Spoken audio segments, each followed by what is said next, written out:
We are here with my old friend Ron Sarshin, who is probably one of the most insane people I know.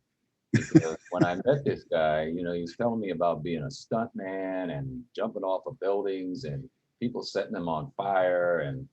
And I said, what, do you have a death wish or something? But we're going to find out more about this very interesting career in life of Ron Sarshin as we get to know him. So let's You know, start off. Kevin, I think you need to treat your guests a little better. You called me old and insane right off the bat. So Okay, well, how about um, eccentric and mature? that's fantastic. A, Whatever that means. a Yes. veteran of adventure. I Sure. don't I know. like that. Adventure Yeah. coursing through your veins. I'll think of something. Yes. So let's talk about how we met, because we met way back in, I want to say it was like 1992 or something. You were in Seattle. We wound up Yeah. doing a radio show together. But at the time, you were working at Boeing. I think you were either a flight attendant or you were the person who put the wings on the planes. Maybe you could elaborate on that. Yeah. The flight attendant thing, that's not going to fly. But yeah, I was working at Boeing and I was doing all kinds of things. I had a lot of different jobs. I was a model maker. I actually worked at the wind tunnel down at Boeing Field for a while, and then I ended up at the spares department, the spares division of Boeing, which handles all of the spare parts for all the airplanes with the company. Basically all the way back to the 707 up to the 777. Hmm. Yeah, Okay. so that was an interesting gig.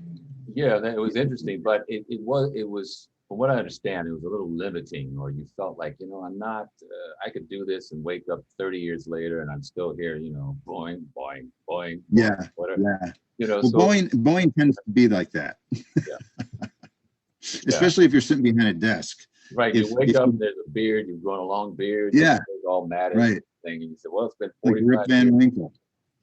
Right. So you got out of Boeing, and then is that when you went down to Hollywood, or what happened in that Boeing? Well, when I was working at Boeing, I always dabbled in different things. I became a member of the Boeing Employees Skydiving Club, which is how I got started as a skydiver.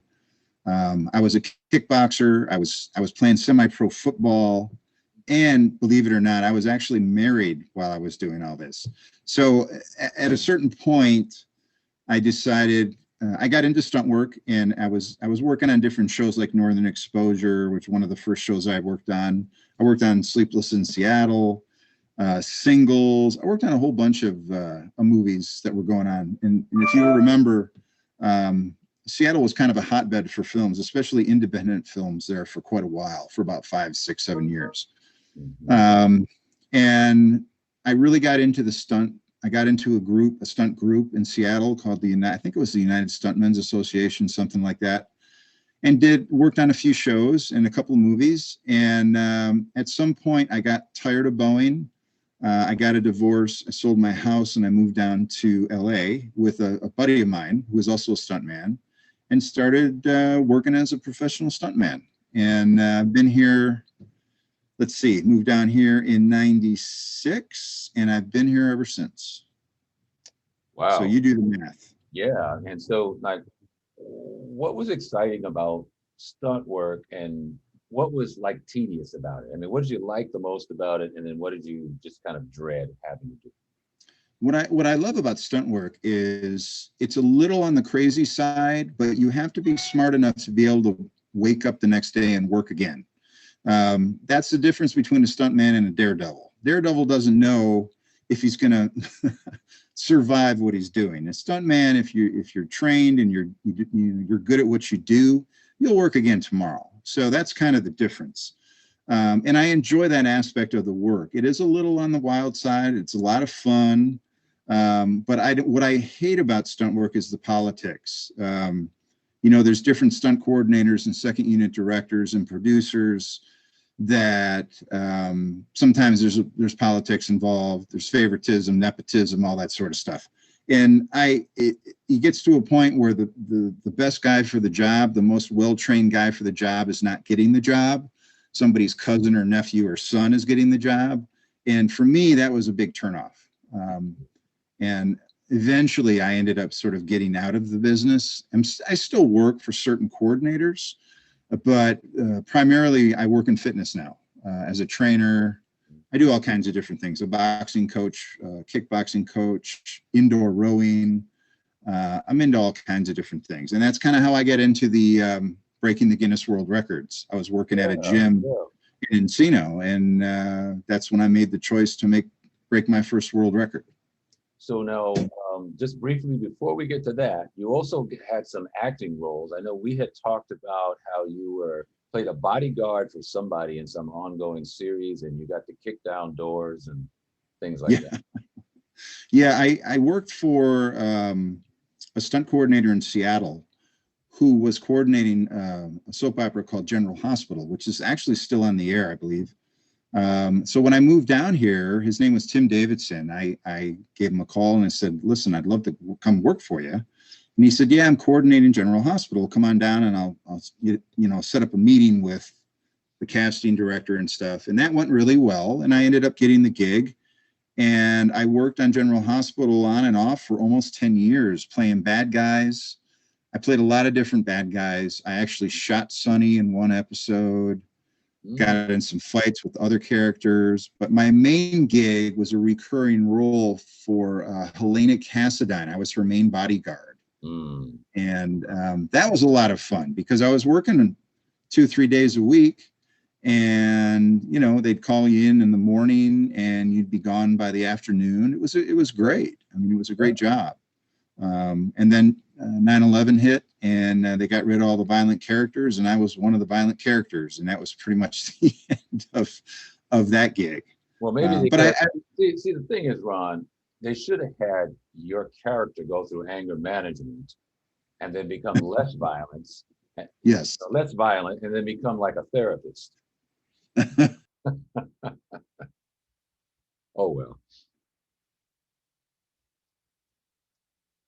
Oh, the sound when you muted yourself, Ron.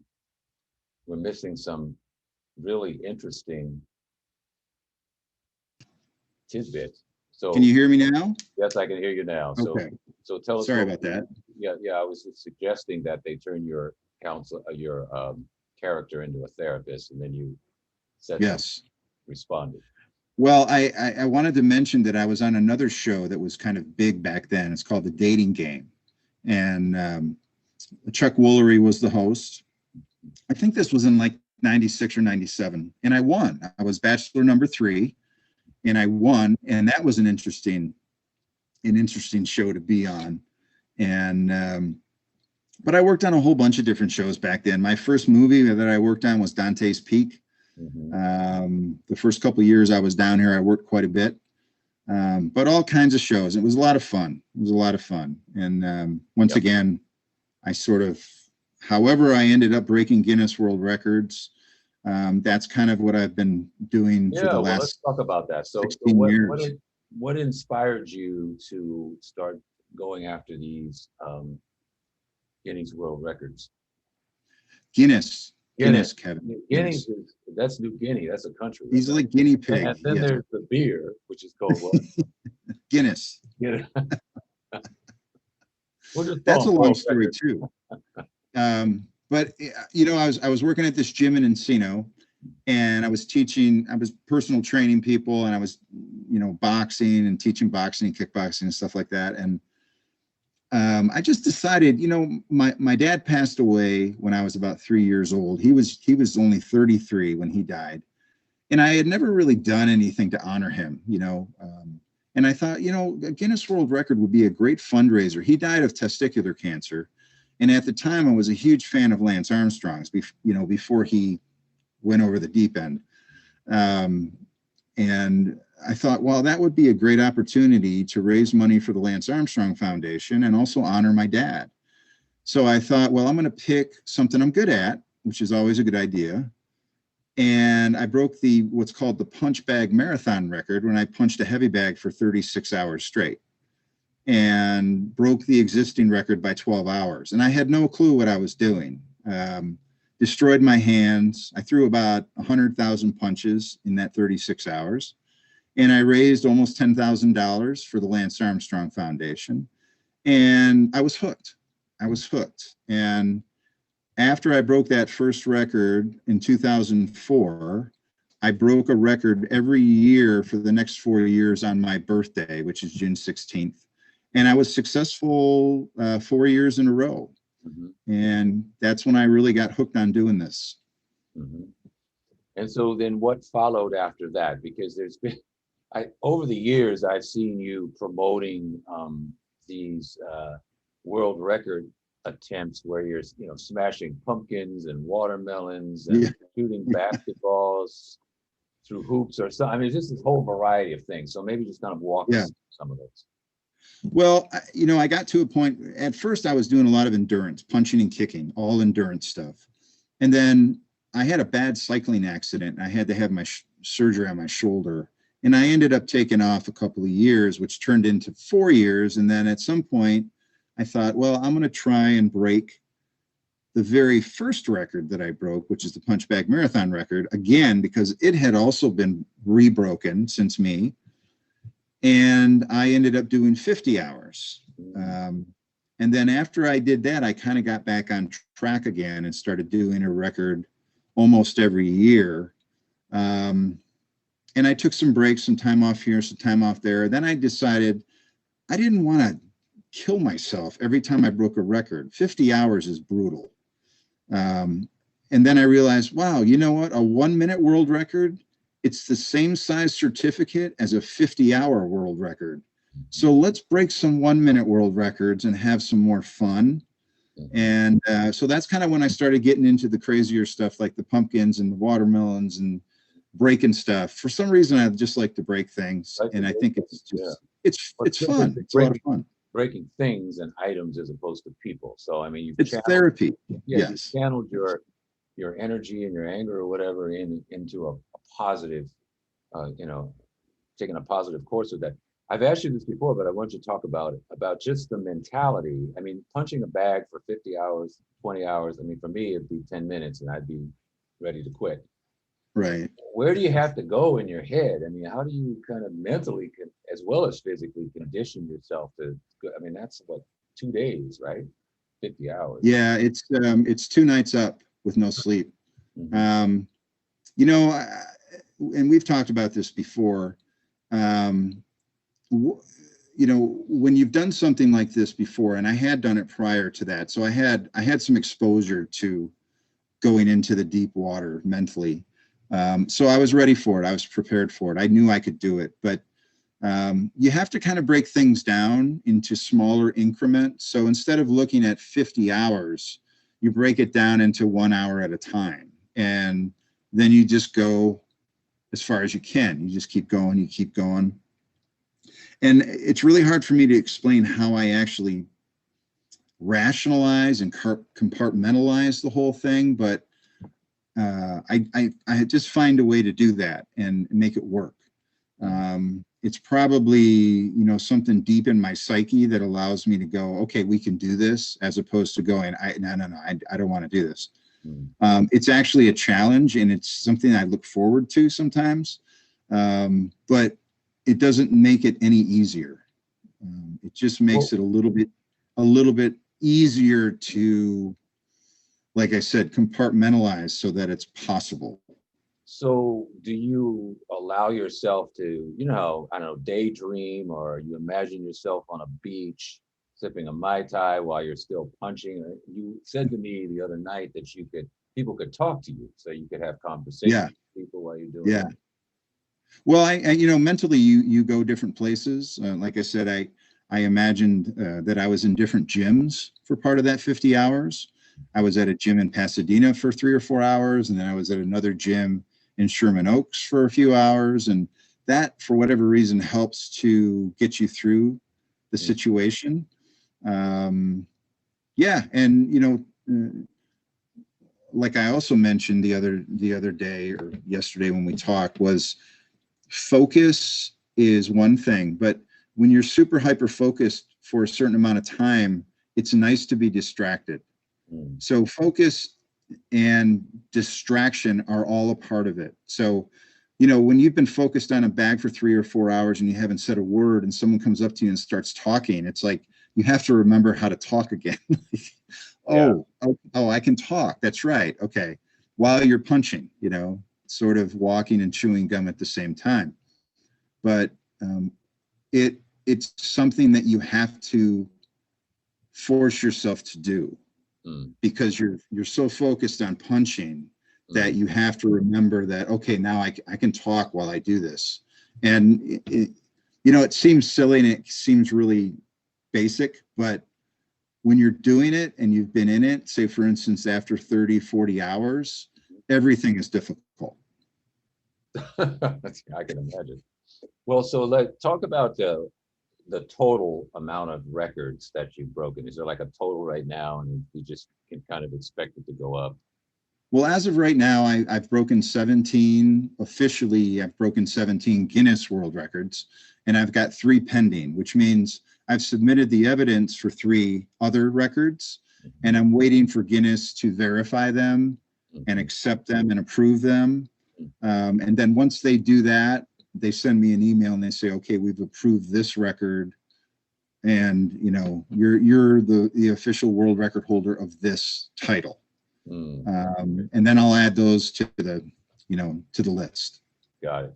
And so now you're working Yeah, on a book as well that will be coming out where we can read in more detail about yeah, your record breaking and your various adventures. yeah. It's the title is a Guinness. It's not a Guinness. It's a world record breaker's journey. Um, Obsession, addiction, and I forgot the other word. um, it really basically what it is about all of the world records that I've attempted to break. So every single world record that I've attempted has a chapter, whether I broke it, whether I was successful, whether I was unsuccessful, or whether it was disqualified, because that happens too every once in a while. A record will get disqualified. And I believe I'm up to 28 attempts now. Wow. So there's 28 chapters. There probably will be 30 chapters because I have 2 more attempts coming up next month. And yeah, so that's the main background of the book. Mhm, And there's stories behind every attempt. mhm, And those stories are somewhat interesting. I think people tell me they think it's interesting, which is one of the reasons why I'm doing the book. mhm, And there's a lot of people, there's a lot of people involved with these world records that I really don't get to thank. mm. So this is my way of doing that, including everybody in the book that helped me, and they will all get a copy of the book. This is a book that I'm doing for myself. I'm not going to be trying to sell this thing at Barnes and Noble or on Amazon or Well, anything, but don't sell yourself short. They might make a movie out of it. we'll I see what I don't happens. know if But you would play yourself or have somebody else do it. I don't try and kid myself that people are interested in that my life is that interesting that people want to read about it. The world record part maybe, but the rest of it, um, I guess there's a little bit of humility still left in me. Well, you So can make it based on a true story and then embellish it with some sex and intrigue and murder. right now, I sent you a copy of the cover of the book. Mhm. Do you have that with Well, you? it's somewhere on my computer, unfortunately, Okay. but I can edit it in Yeah. to this interview later. Did you want to Okay. talk about it a little bit, even though we're not looking at it right now? Yeah, well, that's the basic breakdown. It's just a lot of great stories and also a lot of great pictures. Mhm. Um, I took a lot of pictures because you actually have to take pictures for your evidence to send to Guinness. So Mm, I have a lot of pictures and a lot of video, which is what I used in the book in every chapter. And man, it was fun in the writing of this book. It was fun to go back and look at all those pictures and see, wow, there were so many people involved with all these different world records, hundreds of people. mhm. So it was fun to go back and see all those people and remember all those records because I've attempted to break so many records now that it's really hard for me to remember the dates and the years and and all that sort of thing. I have to go back and look. So this book will be great for reference. Yeah, well, I I'll know have that to go you back. don't remember your experience down in Hollywood for several years, so at least you can Yeah, you can exactly. document this. But so you have a consulting group, I understand, called Yes. WRCT. And also, before I forget, it's Okay. passion, obsession, or addiction. I think I have it. It's passion, obsession, or addiction. Those are the three words. Okay. And the reason I bring that up is because there's a little bit of all three of those words involved with what I do. Mhm. And it really depends on the world record attempt as to how much passion or addiction or obsession there is. But there's definitely all three of those. So going back to the group that you mentioned, the WRCT, which is the World Records Consulting Team, is a group of people, and it's kind of like a 12-step program for world record breakers. All right. So the reason the group was established, and I came up with this idea years ago, and I finally found a couple of people that I've been in touch with. One lives in London, Andrea, and one lives in New York, Obaro. They're both also Guinness World Record breakers. And we just decided that we wanted to help people who want to break world records. Say, for instance, like you have that on your bucket list. I want to break a Guinness World Record, but I have no idea how to start or where to go or what to do. Right. We will help you with that. And we do that just because we want to help. We want to pay it forward a little bit with people. And we understand it's a very confusing and complicated process in the beginning when you don't know what you're doing, especially now because everything's online and it can get really, really intimidating and really complicated. So that's the reason we started the WRCT. You'll be seeing more of us online, on the internet and doing different things, but getting our name out there. And, we're just starting with a couple of people. We're helping them through the process, and hopefully over time it'll become a little bit of a bigger organization, and we're there to help people. Yeah. All right. Like Great. maybe if you want to break a world record. I need lots of help. I need What lots of help. world record would you break if you wanted to break a world record? What are you really good at? Like what besides radio? Maybe you could do the longest radio broadcast. I think it's around 48 hours. 48 hours of just one continuous radio broadcast. I might try something like that, or I might try I might do like, you've heard of like speed dating. I might do how many interviews can I do in 1 hour? That Kevin, the only problem with that is you're married. So speed dating is not really an option. That as a comparison. Okay. I'm talking about how many interviews, like I know what's the record, 75 people interviewed separately in 1 hour, something along those lines. Yeah. Or it might have you'd have to contact Guinness and see what the guidelines are for that record, because I bet you that does exist. And tell them I know World Record Ron. That's right. Special treatment. So is there a way people can reach you, website? Yeah, I have a worldrecordron.com website. People can reach me there. That's the best place to reach me if they have questions or comments. I have a lot of YouTube videos out there. Hopefully this will be on YouTube tomorrow, right? The interview? Everywhere. Just expect it, you'll see the interview. My group, WRCT.com, will be all over social media in the next 3 or 4 months, hopefully. I always like to mention my appearance on the Today Show if people really want to see what I do and get an idea of how intense it could be sometimes. It wasn't people got hit with flying watermelon that day. Didn't you have a couple civil suits? I thought I broke my hand, that's for sure. I wasn't sure about that. What happened, Mr. Sargent? Yes. Oh, you see, there was this watermelon. Well, it was funny because I was working at a physical therapy office when I broke that record, and I didn't tell them that I was going to New York to be on the Today Show. They accidentally saw me on TV that morning. And Oh, my boss was like, what is he doing chopping watermelons with his bare hands? He works at a physical therapy yeah. office. And when I got back, I needed physical therapy on my hands. So that was an interesting story. Yeah. Wow. All right. Well, Ron, you know, as I said, you're eccentric and mature. That's what we decided, not old and insane. Oh, okay. Thank you. I Yes. think. Unique. Yeah. You know, Unique. you're a unique individual. So well, thank you for talking with us, and we will tune in for the continuing adventures of World Record Ron. Well, thank you so much, Mr. Henry. I appreciate you having me on your show. It was an honor and a pleasure, and I'm hoping that we'll talk again soon. Oh, we will.